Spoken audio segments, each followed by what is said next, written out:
All right, so again, welcome everybody to the Look Up, Explore Our Universe with the JWST mission. That's James Webb Space Telescope mission. Just a few housekeeping things before we get started. I'm sure everyone is well versed in Zoom after the year that we've had, but just in case you're used to other platforms, in order to access the toolbar, which you will need to access chat or the Q&A function, that will be located either at the top or the bottom of your screen. You can just hover your mouse to find that.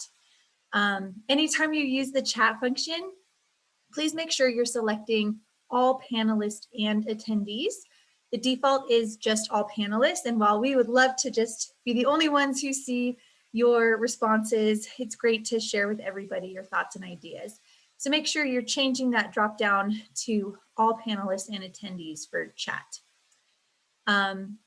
And finally, you won't have microphone access or video access, but please feel free to use the chat and the Q&A in order to interact with us as much as you feel comfortable doing.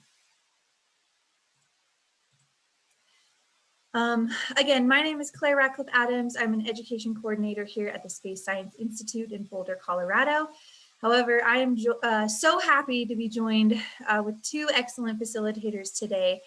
The first is Dr. Alexandra Lockwood from the Space Telescope Science Institute. She will be going through all about what JWST is, the science behind it, and all kinds of amazing resources for this new mission that is scheduled to launch in October. We are also joined by Yesenia Perez from NASA's Universe of Learning and the Space Telescope Science Institute. And she'll be sharing all kinds of resources that you can use directly with your libraries, get your patrons involved with events and cool resources surrounding the James Webb Space Telescope mission. So after this quick welcome and intro, I'm going to do a very brief icebreaker in the form of a poll question.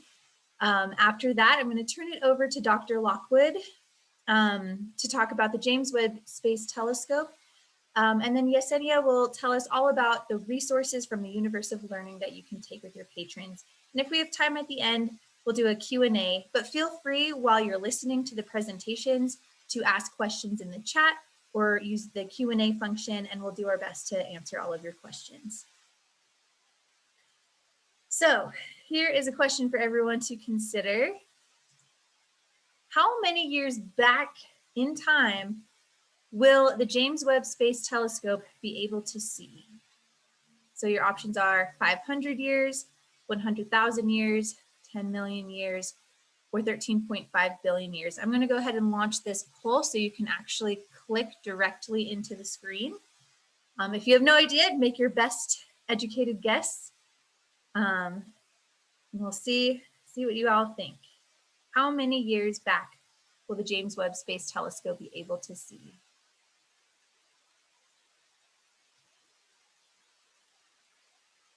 I'll give just a few more seconds for you to make your answer.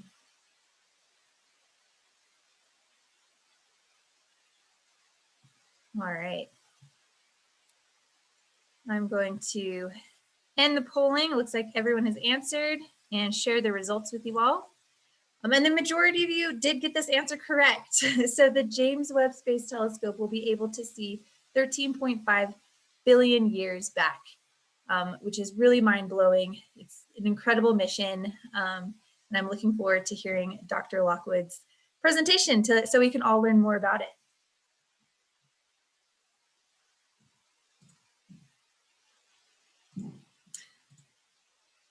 Okay, and before I turn it over to Dr. Lockwood, I would like to share with everybody an opportunity that your library might be interested in. So if you are familiar with the NASA at My Library program, which has gone on for about the last 5 years with StarNet, you might be interested to know that we are doing a NASA at My Library 2.0. So we're doing an extended version of this for the next 2 years. So we are looking for 60 public and tribal libraries in the United States to join us. You would, as part of the NASA at My Library project, you will receive training and resources to implement NASA events and programming at your library, access to subject matter experts such as Dr. Lockwood, to augment your programs and bring that expertise to your patrons. You'd also be receiving some financial assistance for doing all of these programs. So you'd get a $1,600 programming stipend, and that's for activity resources, materials, staff time, things like that, to implement the programs that we will help you with at your library. If you're interested in applying, the application deadline is July 21st, and the link to apply is in that link bank that Beatrice dropped. And Beatrice, do you mind dropping that one more time? This link bank that she's dropping has all of the links to everything we're going to be talking about during this webinar, so you don't need to be writing everything down. It's all there for you in that link bank. And unfortunately, we cannot shorten the link, but I will be making all of these things available after the webinar is over for those of you joining on a phone or a tablet. All right, so I am now going to turn it over to Dr. Alex Lockwood.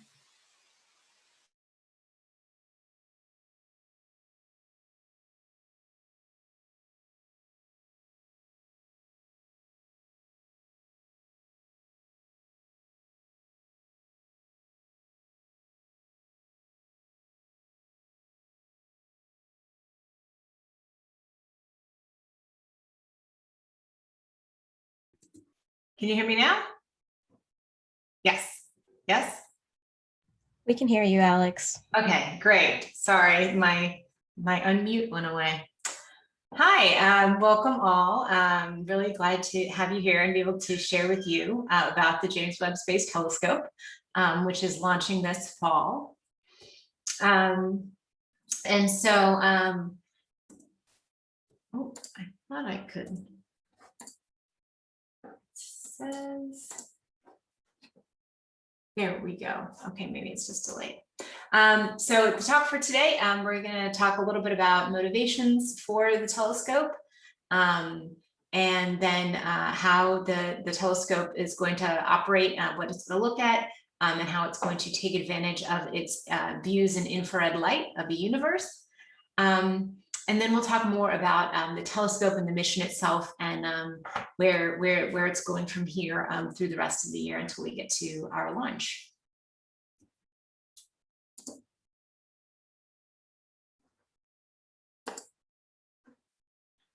So to start with our motivations for Webb, you may or may not be familiar with the suite of space telescopes that are actually many are already in space, and there's several planned missions.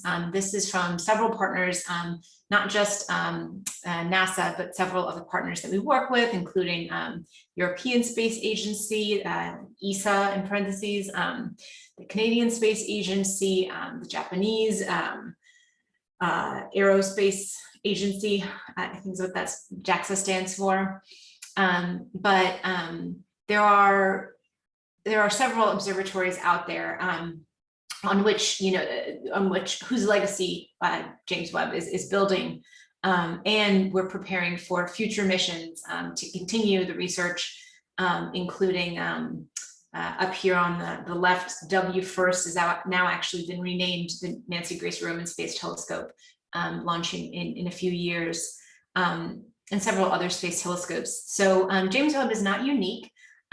But it does actually follow on the footsteps of one of the most well-known observatories, which you may all be familiar with, hopefully. Ooh, now it's going too fast. The Hubble Space Telescope. So from numerous outreach endeavors that I've done over the past several years, I can pretty ubiquitously say that everybody knows Hubble. It has made a name for itself, unique among pretty much any scientific instrument I can think of, and that people know it and they love it. And a big part of that is the iconic images, as you can see a few of them here, the Whirlpool Galaxy, the Butterfly Nebula, and these beautiful images with such detail and such depth that Hubble has captured. It's famous and it's still going strong more than 31 years later. it is actually some of the science that Hubble initially discovered that inspired James Webb. So you may or may not be familiar with this one image that Hubble has taken. This is the Hubble Ultra Deep Field that was taken after the Hubble Deep Field. Both of them were images of areas in the sky that to the naked eye or to any other telescope looked completely empty. So this field that you're seeing here is basically, if you imagine holding your hand up, sticking your finger out, and by doing so, you're covering some small portion of the sky. This image is actually what you would see behind your finger that you're holding up if you had really good eyes like Hubble does. And within this image, there are thousands of galaxies. In taking this picture, Hubble really gave us some perspective. It is crazy, I see in the chat, it is crazy. It gave us some perspective on where we are in the entire universe and the billions upon billions of galaxies that there are. But it also gave us a glimpse into the past. One thing that you may notice is the different colors on this image. Some things are more blue, some things are more red. And specifically, you may see a couple of blue, whitish spirals. Those are more nearby galaxies. Spiral galaxies are very much like our own galaxy. They're more developed as they've gone through the evolution of the universe. But you may also see some small red faintish blobs. And those are very distant galaxies. And they show up red here because of the expansion of the universe, which we'll talk a little bit about. But red is as far as Hubble can see. So this image, sorry, my control of the screen is not as, there we go. And so within one image, like what Hubble saw, you see galaxies that are more yellow or blue and well-developed, all the way back to these small red dots that you can see here. And in fact, and we are really interested in seeing back to those earliest red dots, and actually, in fact, further back than what Hubble can see. So we want to know about galaxies over the length of the universe. We know about our own galaxy and nearby galaxies, but we want to see back into the early universe, and only Webb can do this. So let's talk about how. So the science of Webb, there's 4 main science themes for the Webb telescope. One is the early universe that we just alluded to, and the study of galaxies over time that was also alluded to. The other half of the science really is talks about stars and planets and their origins and formations over time. And if you don't know about star and planet evolution, they're intimately tied. Infrared wavelengths are very unique because they give us literally more than what our eyes can see. You and I and most of what we know around us, including all mammals and actually even reptiles, we glow in infrared. Most of our body heat, what we perceive as heat, is infrared light. So this is just some cool images of animals. Animals are always cool under infrared cameras, if you ever get the chance. And it is this light that James Webb is attuned to. You may or may not be familiar with the Spitzer Space Telescope that ended its very prosperous career a year or two ago now. Spitzer also was attuned to infrared wavelengths, and the Hubble Space Telescope has a small portion, a very small portion of the infrared that it's able to see. But the bulk of the infrared, what we call the near and mid infrared, is a very, very interesting portion of light to study. And that's what James Webb is attuned to. And it is specifically linked to its science goals. So the early universe, as I said, Claire's question at the beginning was very apropos to start this talk. how far back can James Webb see? James Webb can see back 13.5 billion years. The age of the universe is, depending on who you ask, 13.7, 13.8 billion years. So we're talking about the very beginnings of the universe. And these, the light from these early galaxies is actually not even red anymore. So we were looking at that image of all of the different galaxies, and the newer ones that looked more well-formed were more blue or white or yellow. The older ones were smaller and redder. And that is because over that 13.5 billion years, as the graph here shows, as the universe expands, the light in the universe expands. So it may have been emitted 13.5 billion years ago at wavelengths our eyes could see, but as the universe has expanded, the wavelength of that light has expanded, and it's actually gone redder than red. It's gone outside of that wavelength range that Hubble can see into infrared wavelengths that only James Webb can see. In addition, those tiny specks of red light are tiny and distant and very faint, and James Webb is big enough to actually detect that faint light. So James Webb, with its big size and its infrared technology, is specifically tuned to study the earliest galaxies in the universe.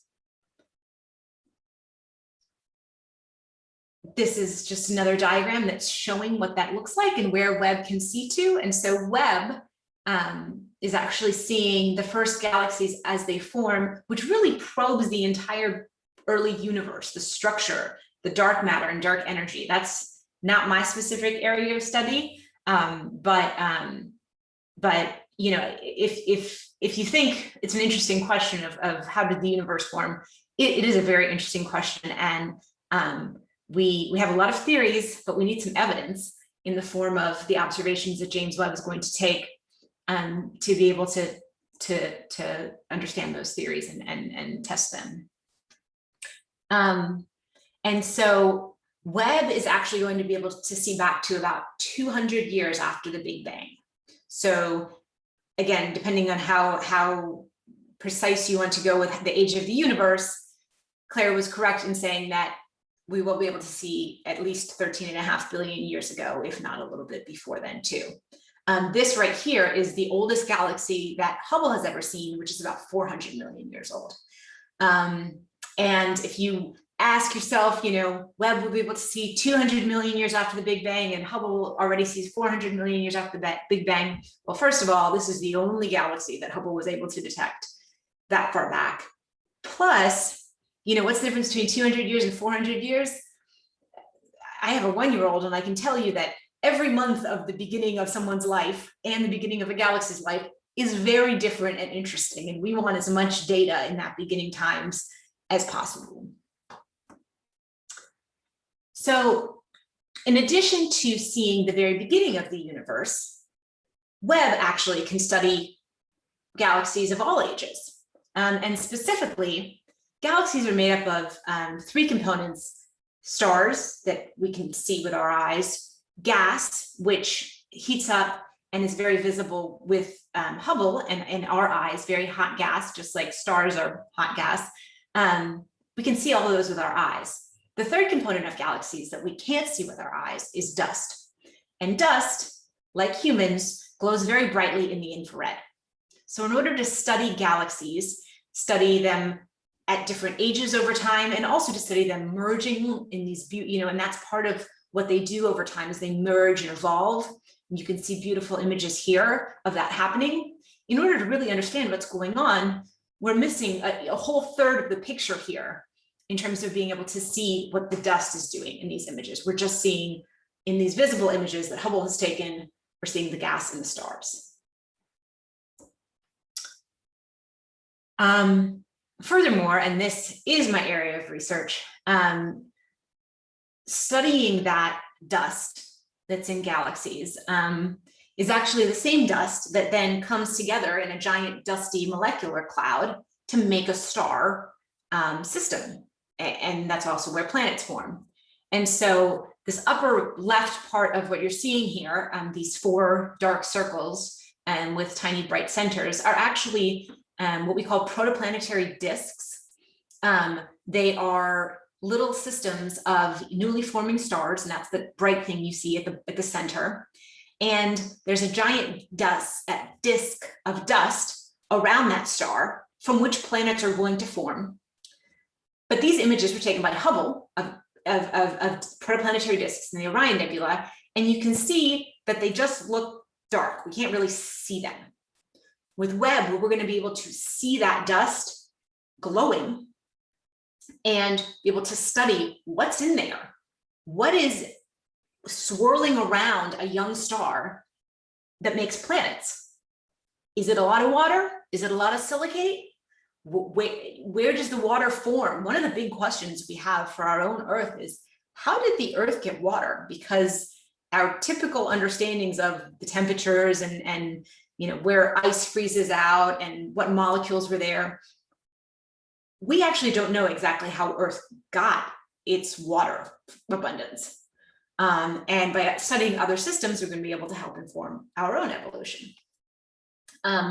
Another example that you may or may not have seen is these 2 pictures on the bottom here of the Eagle Nebula, the Pillars of Creation. This is a very famous image from the Hubble Space Telescope, and on the left is an image in visible light, and on the right is an image in near-infrared light. Hubble does have some infrared capabilities, as I mentioned, and was able to take this picture on the right. And as you can see, when you go to near-infrared, all of a sudden that dust that you saw in these pillar forms in the visible, at near-infrared wavelengths, it goes away and you can see what's behind it. And so you're actually uncovering new stuff that you couldn't see. And then when you go farther into the infrared, into other wavelengths that James Webb has access to, then you're going to see the dust glow. So it's this really interesting, where James Webb can see into the universe, it can see through things, and it can also see things that we wouldn't normally be able to see, like this dust glowing. So incredible new opportunities to study the environments in which stars and planets form.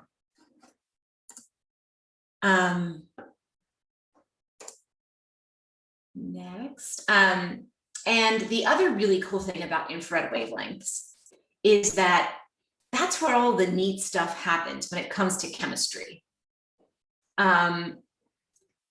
This is just a sample of the gas and dust around one of those young stars. And you can see the wavelength range at the bottom here, the numbers 3 to 20. That is basically exactly in the middle of where James Webb can see. And this is a spectrum of one of those planetary environments. And you can see that this is where things like water make themselves known: methanol, carbon monoxide, methane, ammonia, carbon dioxide. All of the interesting things that we know that are related to life and that are carbon dioxide, carbon monoxide, water, all of the really interesting molecules, really interesting from a very Earth-centric perspective, are easy to see at infrared wavelengths. And in fact, you really can't study them at many other wavelengths. So we don't know about these environments yet because we haven't been able to look at them in the right wavelength range where we can see them. So, so when we're talking about studying other worlds and we want to look for things like water on another planet or methane on other planets, we know that Uranus and Neptune in our own solar system have a ton of methane. Are there similar ones out there? Is our solar system very unique, or is what we find on Earth and on Jupiter and on Uranus, is that common? Are those the building blocks that exist everywhere in the universe? And we'll be able to study them using spectroscopy, of which an example is shown here for how light comes on the bottom graphic here, how light comes from a star. goes through a planet's atmosphere, gets diverted into, this is a prism here, but you can also think of that as a very rudimentary spectrograph that splits the light into a rainbow. And that rainbow is the spectrum where the details in that rainbow, in this case, the dark marks, actually tell us where different molecules are absorbing the light and therefore which molecules are present in the atmospheres of other planets. And then, as I mentioned at the beginning, a lot of things shine brightly in infrared, just like humans, our heat shines brightly in infrared. Young planets are a little bit hotter than we are, but a lot of them are very similar to the heat that we are. You know, our in 95 degrees Celsius. A lot of planets are similar temperatures, and that means that they're also they emit a lot in infrared wavelengths. So this is a little video of several images put together of extrasolar planets orbiting around the star HR 8799. And so you can actually see 4 planets here if you look closely. They're the dots that are moving around the central star that's been blocked out. And this is measured in infrared wavelengths. And so Webb is going to take, in addition to spectra, Webb is also going to take images, just like this one, of planets around other stars. So I hope you can appreciate how powerful infrared wavelengths are for studying planets, studying dust, studying galaxies in the early universe. And all of this is made possible by the telescope that we designed. Early on, it was said by John Gardner, who is still currently the deputy project scientist for the mission, that we needed a very large telescope that had a good field of view, great resolution and sensitivity, and could cover a good wavelength range, which, as we've seen, is this near infrared and mid infrared wavelength range that James Webb covers. We did indeed build a very large telescope. A full-size model of it is shown in the upper right here at the Goddard Space Flight Center, which is the NASA center that's the home for the mission. And you can see it's a life-size model, and you can see all these folks down here who are actually part of the mission as a scale for, to scale with the telescope. It is about the size of a tennis court and the height of a house, of a 3.5-story house. It's huge. We have never attempted to send something like this into space before. It's huge because, well, it's huge because it has 2 components. It has the bottom part, which I'll go back to this picture so you can see a little bit more clearly. The bottom part, the silver part, is a giant sun shield, and the upper part is a giant mirror. The mirror is plated in gold because that is the most reflective substance in infrared light. And the mirror is as big as it is, which is about 6 times the area of Hubble, the Hubble Space Telescope, so that it could be just as detailed as Hubble, because Hubble measures smaller wavelengths, so its mirror can be smaller. Webb measures bigger wavelengths, so to be just as detailed and capture as many wavelengths, it has to be bigger.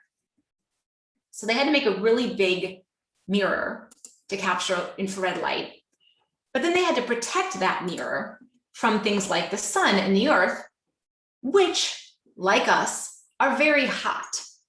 So they emit a lot of infrared light. So we designed an observatory that would block out all of the light from the sun and the earth and the moon to protect what we're calling the cold side here, which has this giant mirror, as well as all of the science instruments. There's about a 600-degree difference between the 2 sides of this telescope. And that's no small feat. The telescope, we put it about 1 million miles away from the Earth in a semi-stable orbit called the second Lagrange point. Here's the diagram of that. You can see that the sun shield of the telescope, the bottom part of the telescope, always faces the Earth and the sun and the moon. And so the telescope orbits the sun with the Earth, always keeping the mirrors in the shadow of the sun.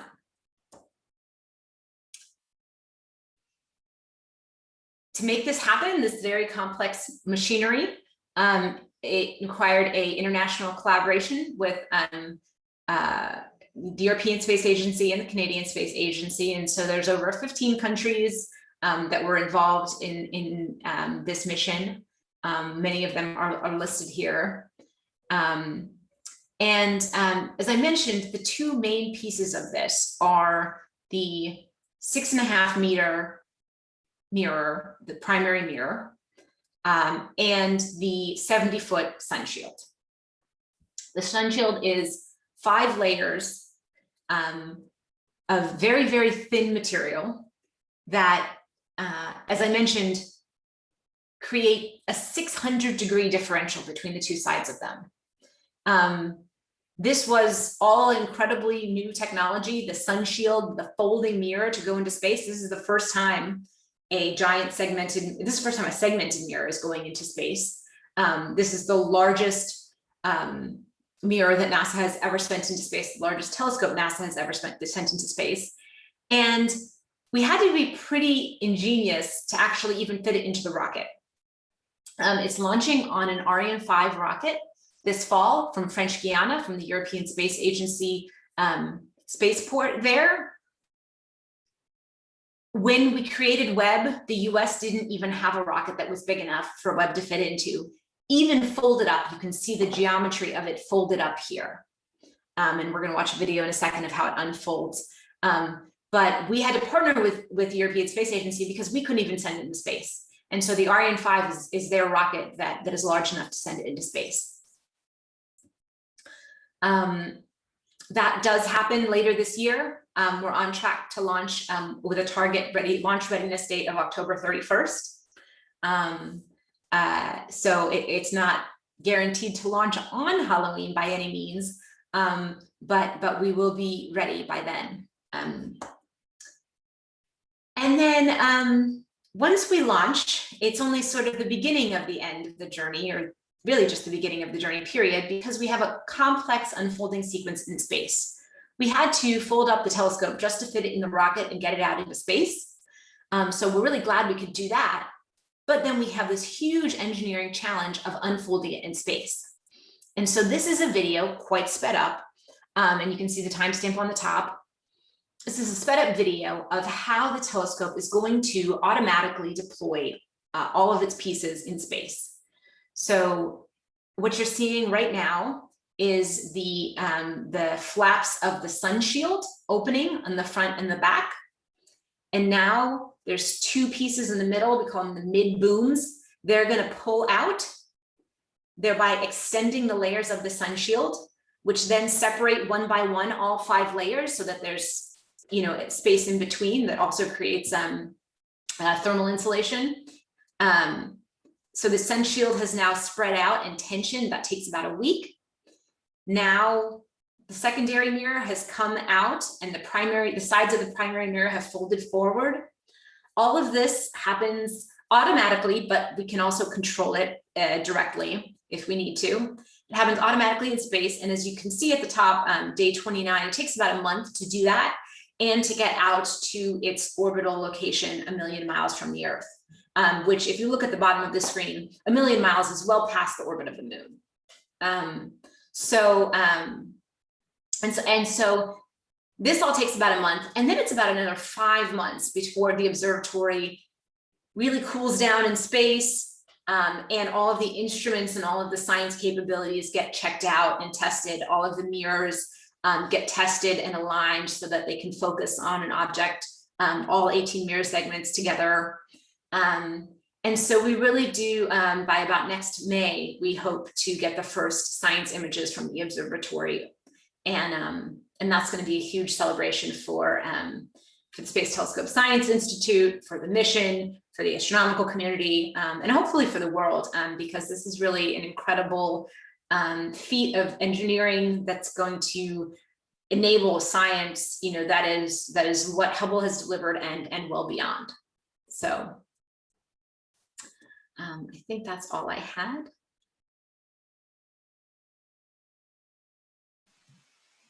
Thank you so much, Alex. That was incredible to watch. We do have a question in the Q&A. Is there a life-size model of James Webb Telescope on display for the public to see anywhere? That's a good question. There has been a life-size model that's been a few different places, including it was at the South by Southwest Festival in 2013, and the Super Bowl, I think in 2016 maybe, or maybe 2015. Currently, that life-size model is not on display. It's owned by Northrop Grumman Space Systems, who's the main contractor on the mission, and they're in talks with different museums who might be able to host it long term, but currently it's not on display anywhere. Great, thank you. We have a comment in the chat from Michael. It's quite an engineering feat. Absolutely, and quite the international effort as well. It's great to hear about all of the different efforts going into this mission. And for those of you interested, in about a year, as Alex said, they're expecting to get some data back.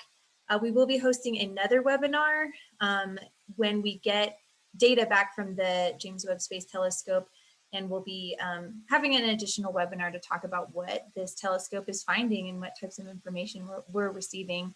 So stay tuned. Maybe next May that will be happening. And it looks like another question just came through from Sarah. There were small yellow dots on the scale of distance between Earth, Moon, and L2. Were those special points for the JWST unfolding process? Yes, I believe they were. Yes. So there's lots of little milestones along that journey of, this has been opened, this has been opened. And there'll actually be a new version of that video coming out this summer. That's called the JWST deployment sequence. It's actually been updated since the video that I shared. And so they're making a new one that'll come out in the next month or two, I believe.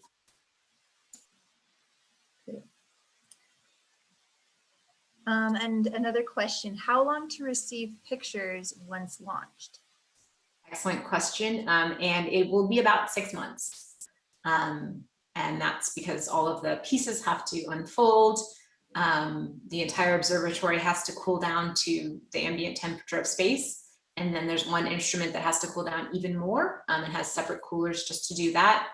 All of the pieces of the telescope have to be aligned with each other. And then each of the instruments and each of their different abilities, we call them observing modes, each of their different abilities has to be tested out. And so it takes about 6 months. It's really complex. Great. Well, keep your questions coming in the chat and the Q&A. I am now going to turn it over to Yesenia to talk about some resources that you can share with your patrons at your library.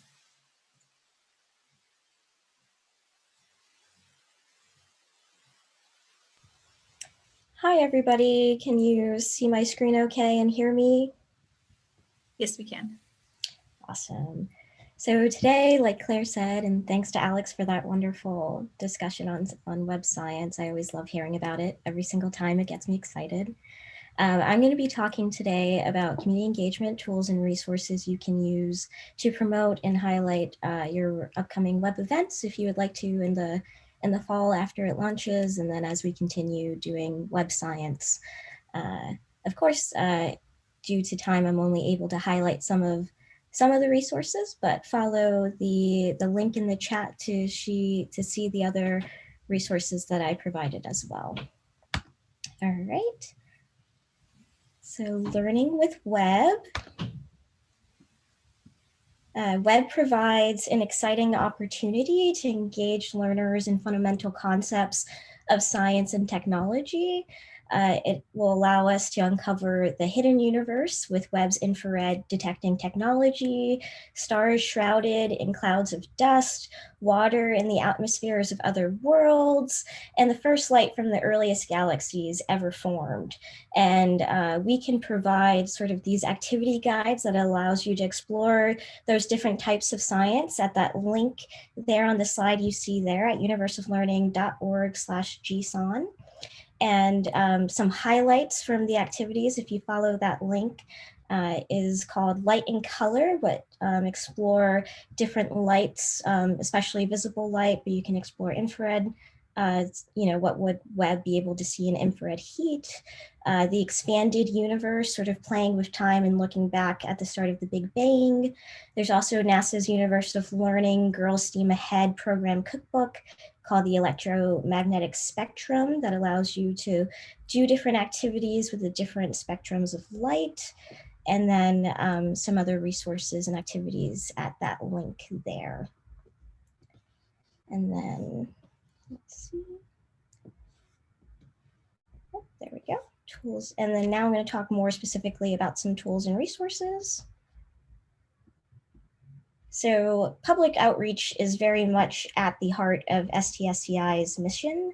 The communications and outreach team is always trying to look for innovative ways to share complex scientific discoveries with the public. This translates to our website dedicated to all things Webb, here, webtelescope.org.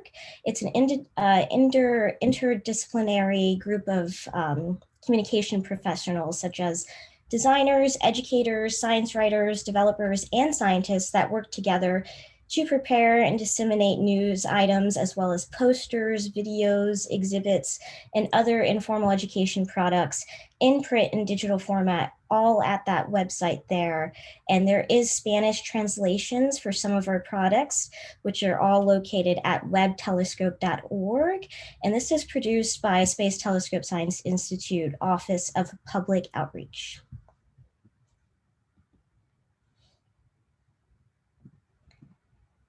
And I'm going to be talking about some science activation resources as well. So I will be delving into, in the following slides, view space videos and online interactives.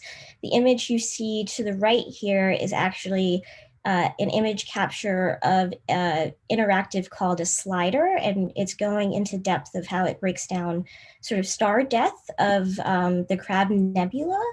And as you see, each slider interactive provides labels, it provides image captions, it also goes into a more detailed story at the bottom.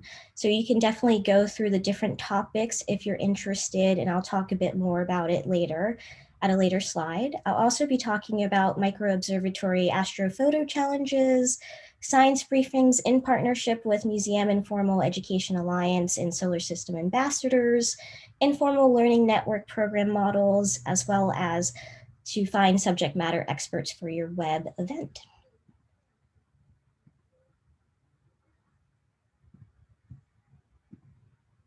So View Space videos, just like Webb Telescope, is developed by a team of scientists, educators, writers, and designers.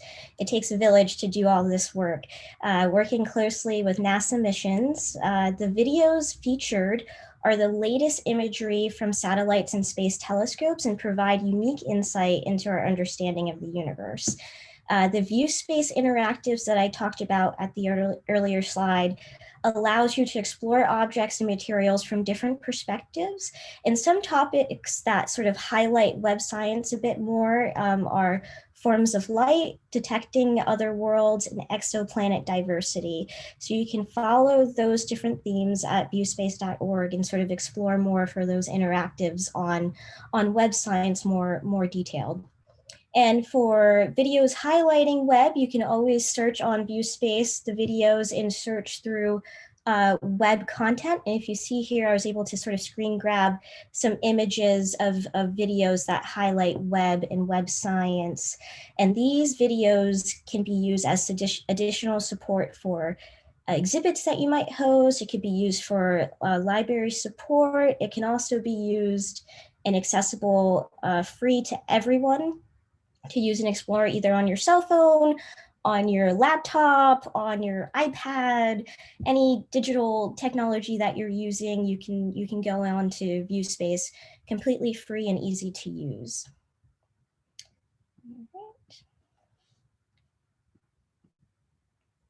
So NASA's Micro Observatory with NASA's Astrophoto Challenge, it's sort of the, you have space science researchers control some of the world's most sophisticated space probes and orbiting telescopes to get amazing images of objects in space. And now we can join them by operating our own ground-based micro observatories. So these are real robotic telescopes that you command through this website at Micro Observatory. And I sort of explored more linked at the slide there too. One example of this is NASA's Astrophoto Challenges, which encourages participants to experience the excitement of NASA astrophysics and understand science concepts and observe and make sense of the universe. So you can capture your own images using the micro observatory. You can create your own composite image with an astronomer image processing tool. You can compare your composite image with images from NASA space-based telescopes hosted on astropix.org and continue to use your image processing skills and NASA data to create your own versions of NASA images. So this is a really exciting tool, and this is something that you can use throughout the length of Webb telescope, the length that it will be up in space. And as images come back, you know, we can use this resource as a way to sort of compare and contrast your own images with what NASA's own space telescopes are doing. So very exciting and fun to use. Another resource for you is science briefings, and this is also at universeoflearning.org. So these are professional learning telecons for the informal science education community, done in partnership, like I said, with the NASA Museum and Informal Education Alliance and Solar System Ambassadors. These monthly thematic briefings highlight current NASA astrophysics explorations and discoveries from across the suite of NASA astrophysics missions. The NASA scientists and engineers provide contemporary science results and are able to respond to listener questions during the telecon live. So NASA developed education and outreach resources matched to the monthly theme are also included in every briefing. So every month you'll have a specific theme. You can go in, and if you want to explore more, there's plenty of resources dedicated to that theme for the briefing.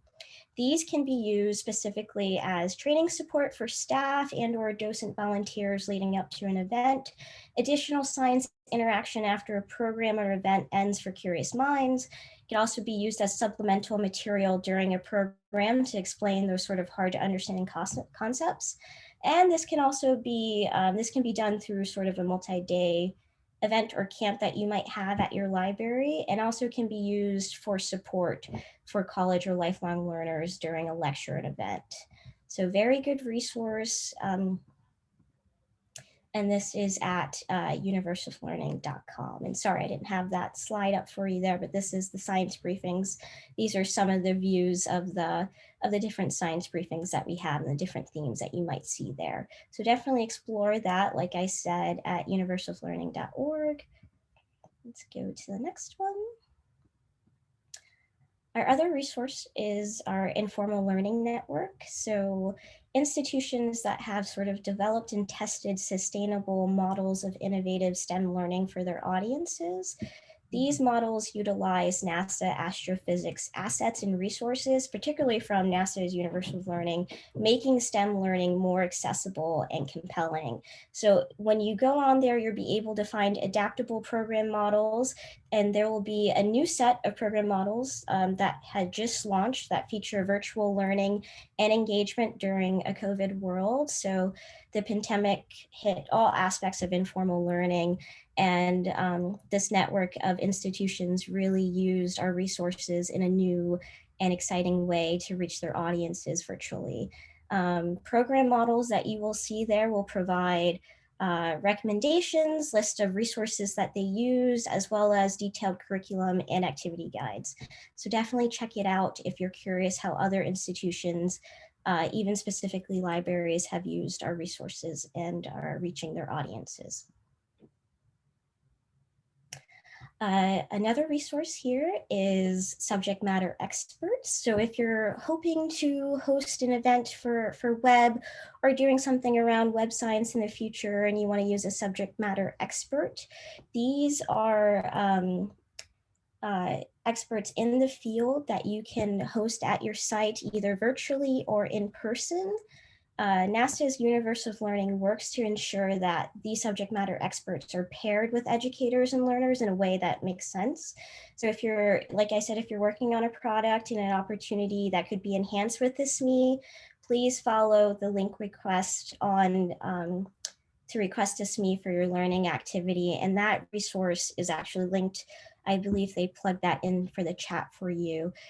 If you're an institution that's working to do a web-specific event in the future, particularly around launch, feel free to either reach out to me specifically, or you can follow, and I'll put this in the chat too, our outer space webpage for more information on requesting a SME through web launch events. So I'll plug that in at the end of my chat here. And if you can see at the bottom right there, you can probably see Alex in the back. She did a really great event for an all girls program. All right. And then some other options to explore more from our science activation partners. The National Informal STEM Education Network, NISENet, has a bunch of resources, activities, and toolkits related to web. If you follow that link there, nisenet.org/web, you'll get to see all the resources there relating to web and web science. Bringing the universe to America's classrooms, if you want to look through astronomical images in different wavelengths, analyzing light curves and transiting exoplanets, that's at pbslearningmedia.org. And then the Worldwide Telescope Astronomy Interactive. So if you're looking into the life cycle of stars or evidence for the Big Bang, just follow that link there, www.ambassadors.org. And if you have any more questions or want to talk through any of the resources I shared or how you're interested in using them at your library, always feel free to reach out to me at yperez@stsci.edu. This is what I do sort of day in and day out, and I would love to help you promote your event or help you give you the tools and resources you need to make it as successful as you can. Thank you.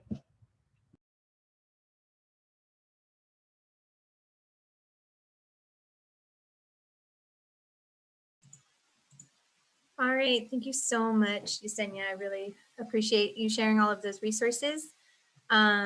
We have about 7 minutes left for any questions anybody has. It looks like we do have one, so we'll start with that in the Q&A. And I think this is for Dr. Lockwood, but are there any future plans on the drawing board to put another scope at another Lagrange point and use in conjunction with Webb to do interferometry?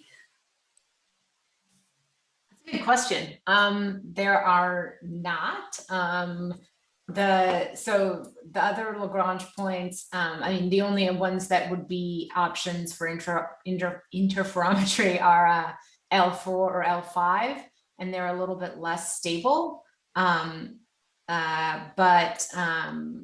It's definitely a thought. However, not one that we have proposed.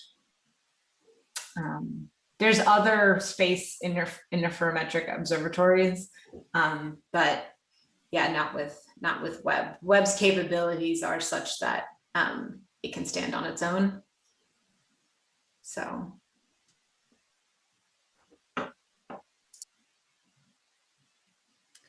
All right, well, we'll stick around for a few more minutes. If there's any questions, feel free to ask in the chat or use the Q&A function. Once again, I want to remind you, if you're interested in receiving funding for doing some of these, for buying materials for some of these activities and resources that Yesenia was talking about, please apply for the NASA at My Library project. Again, the application link is in that link bank. And Beatrice, if you could drop that one more time in the chat so everyone has that. But please consider applying. We are looking for libraries across the country to become more involved with this, and we'll be providing training, financial stipends, all of that stuff. And also, of course, please feel free to reach out to myself, Dr. Lockwood, or Yesenia. All of our contact information is in that link bank as well if you have any questions.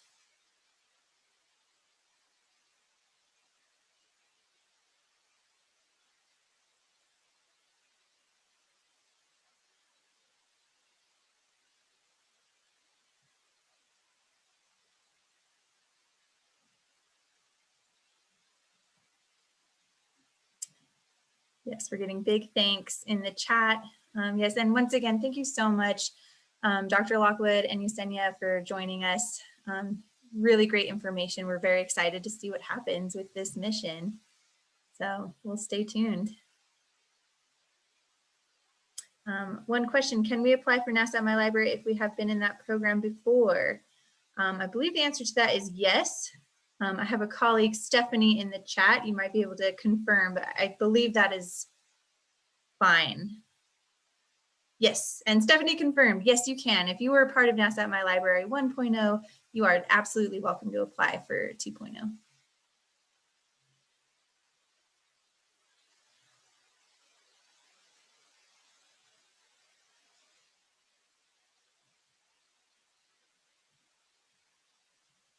And Stephanie clarifies in the chat, if you are applying and you've been part of this before, we just ask you to focus on how your community meets some of the new guidelines. So it's NASA with a twist. We have some new requirements and guidelines this time around.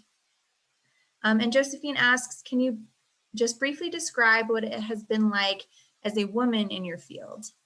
And I believe that I'm going to direct that to Dr. Lockwood.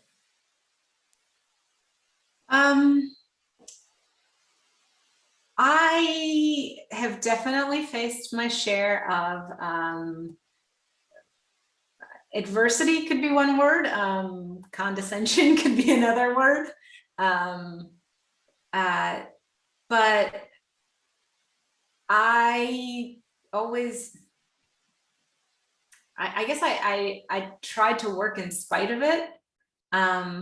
It's not that I don't remember so many things that have happened over the past decade, but I don't want to be seen as a female scientist. I want to be seen as a scientist or as a, passionate person. I could argue that women are better at any job, but we surely aren't given the same level of credibility. So, fake it till you make it, or, yeah. I think that it's really important to make sure that,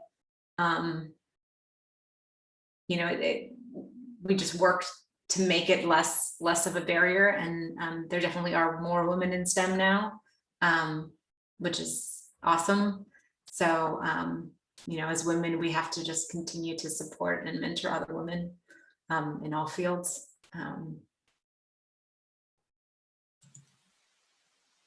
Thank you for sharing that. And you certainly are an incredible role model for young girls, just kind of starting out in STEM and getting interested in space science. So it's really great to have strong, competent women to be great role models. So thank you.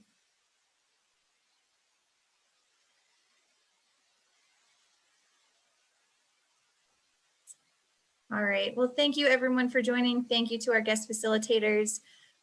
We look forward to any questions you may have. Just shoot us an email. We'd be happy to help you out as much as we can. So have a great rest of your day, everybody. Until next time. Thank you everyone for attending. Bye.